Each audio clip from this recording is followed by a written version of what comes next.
If anybody on the Tyler Perry team sees this, baby, we need a movie.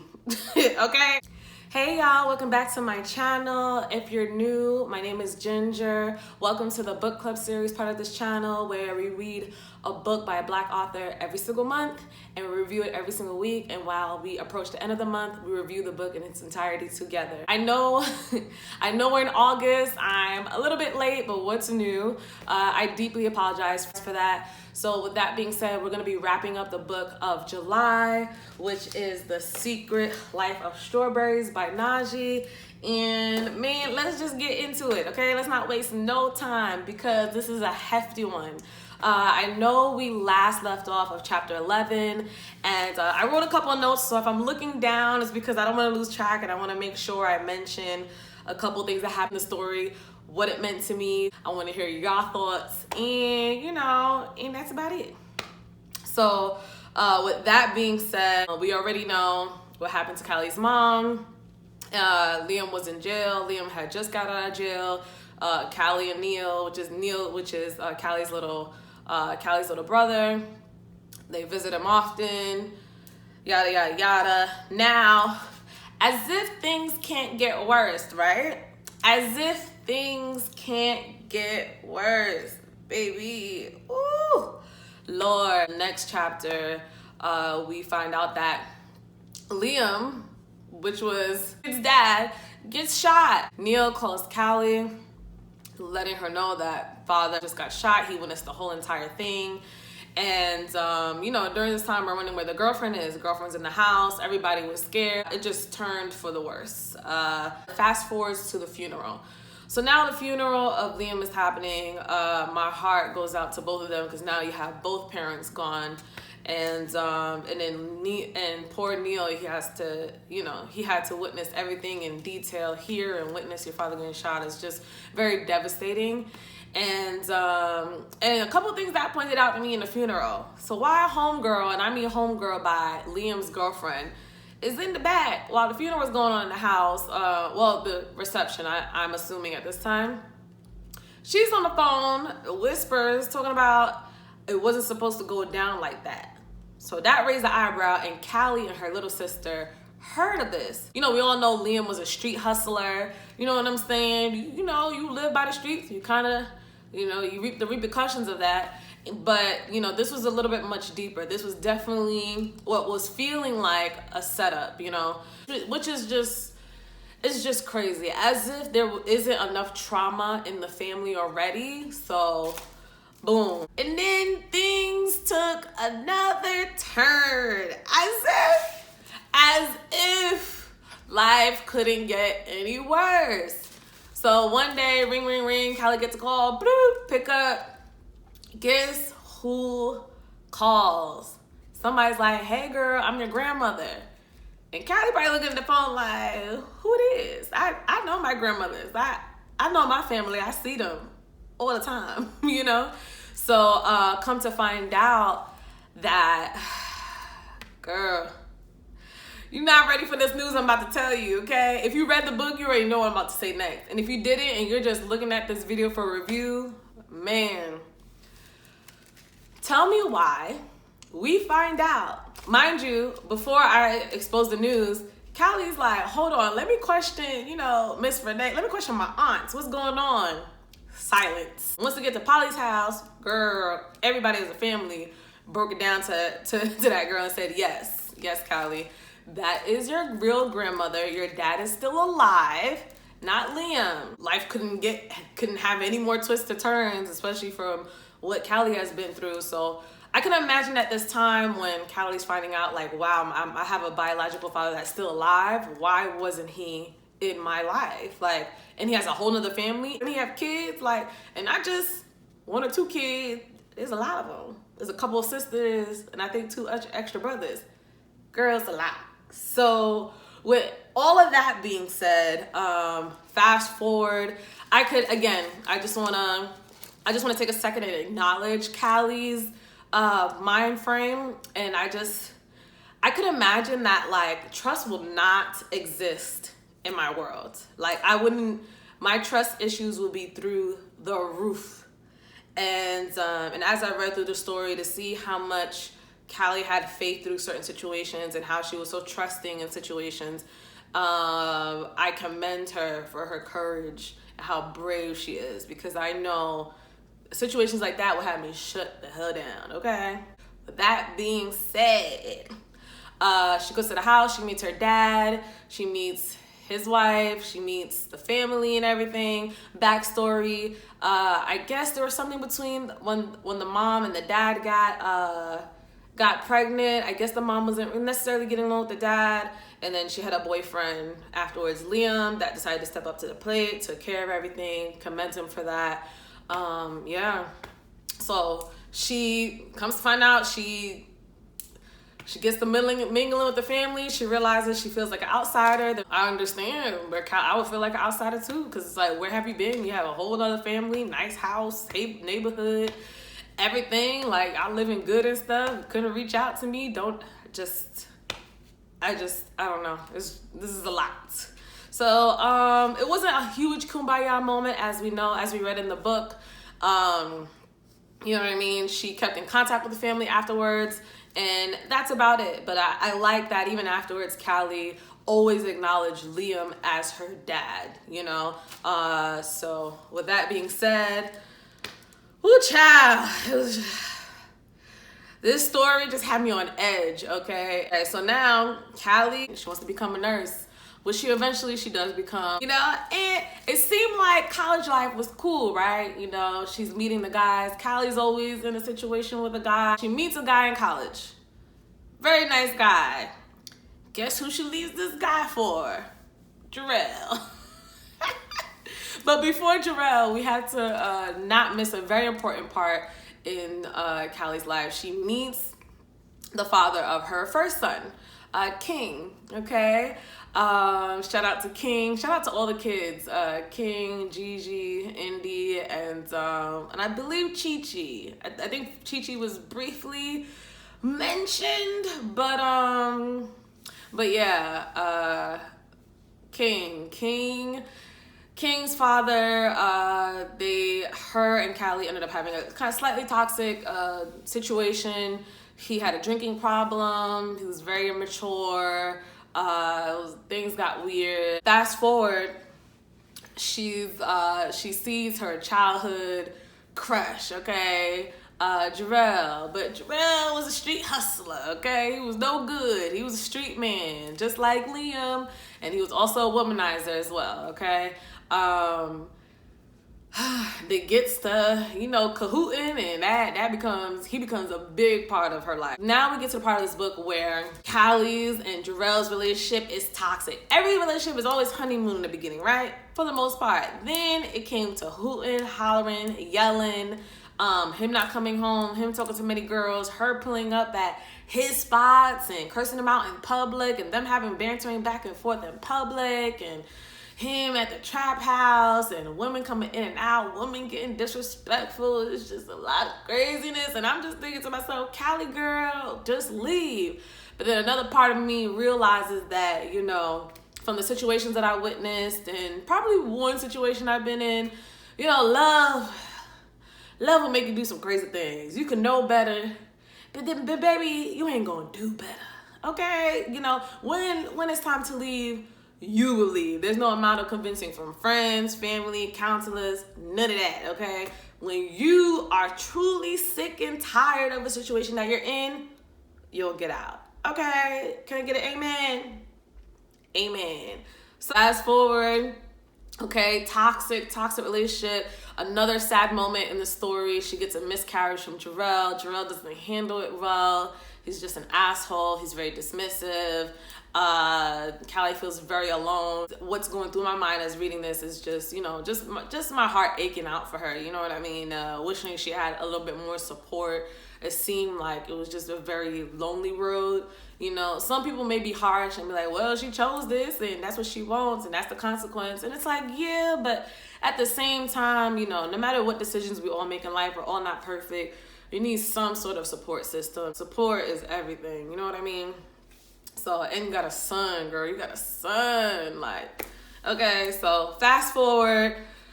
Whoo, child. After that happens, she gets pregnant. That's when the second son comes in. Gigi. You could imagine things get crazy. One thing I liked is that regardless of how toxic the relationship was, Jarrell always seemed to be supportive of her dreams. He didn't necessarily try to take her away from her going to school like we see in many situations in relationships like this that are toxic. The men usually, you know, they may not only be causing situations from outside things like infidelity, whatever the case may be, but it's like to do that and then on top of that, take the person away from what is improving their livelihood. I'm glad that he didn't do that part. You know, it doesn't make the situation any better. However, it's something that I've noticed and I took note and I said, you know what, you know, no matter what, she always has an advantage to improve her life, and that is not taken from her in a sense, you know. And man, Callie, you are strong, girl, strong as hell to.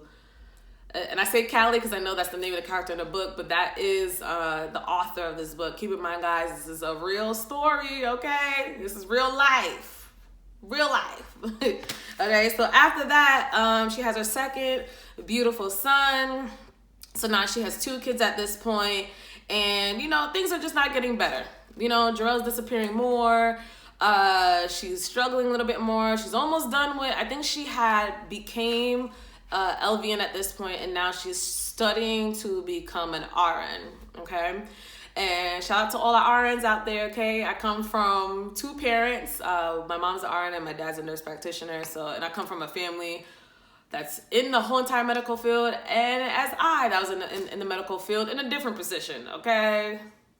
I wasn't trying to be about that life.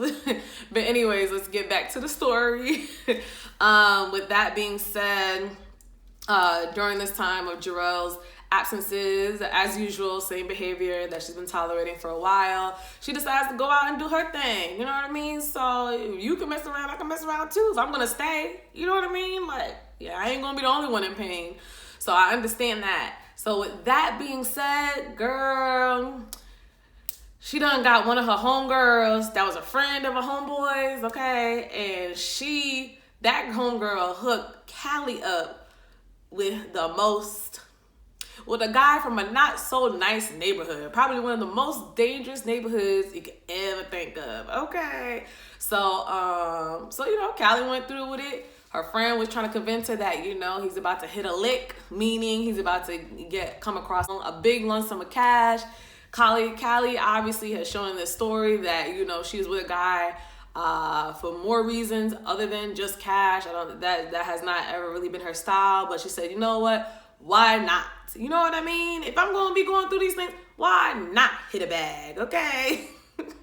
So with that being said, we get introduced to, drum roll, we get introduced to Rodney. And girl, Rodney, I gotta keep in mind that, you know, these guys are still fathers in real life. So although the author has been so gracious to share her story, I'm going to be mindful of how I describe these characters, you know, and not try to be so biased. So Rodney, you know, street hustler, long story short, doesn't ever get the lick. He's ended up messing with his ex-girlfriend. It gets a little messy. Callie doesn't really care too much because, you know, she's still, you know, on and off with Jarrell and then also entertaining little things, you know what I mean? But Rodney, you know, she became pregnant. She became pregnant, girl. She was hot in these streets. She became pregnant and she gave birth to a beautiful baby girl, Indy, which I actually had a pleasure to meet. Side note, I definitely met the author in person with her daughter and her best friend, who is Nina in the book. And they are such wonderful people. So if y'all watching, and Indy, if you're watching, hey girl, hey. And such beautiful people. And that girl's the sweetest, dope kid, one of the most dope kids I've come across. So now Rodney started acting crazy. He puts his hands on her. It's a whole mess, okay? A mess. Never got the bag. She wished she never entertained him, but you know what? The beautiful thing that came out of this story is that she got a little baby girl, you know. So with that being said, baby. Okay, so she had to break the news to Jarrell, and then that just ended her and Jarrell's. I mean, Jarrell still ended up being there. Even though he was distant, he was still there for the kids. What I liked about Jarrell, regardless of their toxic, him and Callie's toxic relationship, that he was also man enough to step up and take care of a kid that wasn't his, you know, which I always think is a beautiful thing. You know what I mean? So there goes that. If you have not read this book, you gotta go read it, okay? It will have you on edge, okay? Wow, we covered a lot, didn't we? Okay. The next, I guess, 3 things I'm gonna get into. Man, the next thing that got me really, really sad was when Grandma Renee got sick. She hasn't been taking care of herself. She was diabetic. This was a very, very sad time in the book. Now we see more of Neil. We see more of, It's always hard to talk about, you know, even as I was reading, you know, this kind of made me sad because I know how it feels to have, you know, I lost my grandmother about, it'll be 2 years, September 12th, and that is not an easy death to cope with, okay? It's just not. So this brought up a lot of emotions for me as it was described how the emotions that Callie was going through while witnessing her grandmother getting sick and visiting her in the hospital and being on top of her health. And then also Neil, how, you know, this really emphasized how difficult it was. I know in the book we see a lot of how things are affected by Callie. We get a lot of her insight. We get a lot of how things affect her through every traumatic event that occurs into her life. But it doesn't really talk so much about Neil. It talks about Neil like in spurts. So this part really, really was one of the first mentionings besides when he witnessed his father dying, of how it explains in great detail how it was very difficult for him to deal with. I just want to shine a light on Neil and how, even though in his most vulnerable moments, how much strength it took for him to still show up, to still be what he may not feel at the time, but you know, he was really strong to get through.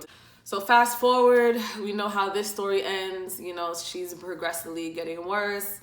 She ends up passing away. This is devastating, not only to Neil, but really to Callie, because she was, you know, she stepped in as the mother role, even though she may not have been there for her actual mother like she would liked, but you know, God gave her another chance to be a parent. And she, you know, and she played a very important role in Callie's life and also Neil's, but you know, Callie's life. Callie really emphasized how much of a big role, and it's explained in detail in the book, that Renee played in her life, you know. So even reading this was just, it was just sad, you know. Fast forward, you know, Callie graduated. She's an RN now. Talk about girl living a life. She became a nurse. She started working. She finally, I know I'm missing a lot of details in this book, but those who read it, you know, I've covered the majority. And those who haven't read the book, I mean, you're just gonna have to read it, baby, because you're missing out, okay? So the end of the story is probably one of my favorites. And also saddest as well, but it's still one of my favorites because she ends up getting her hair done by this woman. I believe it was Passion Twist that she was getting done. And this woman introduces her to chakras. She introduces her to her true roots, the missing book of Enoch in the Bible, really learning about just learning about her true roots and where they come from, the importance of spirituality, the importance of self-awareness, the importance of self-love. And she met actually I'm missing a whole part. There was a guy that she met through her other friends that really weren't her friends. And, you know, if you read the book, you know what I'm talking about. It's the friends that she made. Let's rewind. The friends that she made while she was in LVN, as we currently know as LPN school. And there were some bougie girls that you could tell really didn't have too much experience in life, and they kind of was spoon-fed. They're all about the drama, you know, but yeah. And she met this guy, I guess it was through a wedding that she attended from one of the friends. She thought he was the one, and he was actually the first one to introduce spirituality to her. But he had some mess going on with his baby mother. He was toxic. You know, those toxic woke brothers? The worst. Don't recommend. 0 out of 0. Stay away. Okay, which eventually she did, and fast forward, which eventually her hairstylist at the time kind of walked her through. And what I admire about this woman that did her hair was that she was more so like one of those mentors that don't necessarily impose their opinions on you, but they kind of guide you through, you know, they guide you through your decisions by having you look at yourself, you know what I mean, in the mirror and facing your truths, you know what I mean, in a very subtle, like, loving way. And so fast forward, she meets this guy named Leon.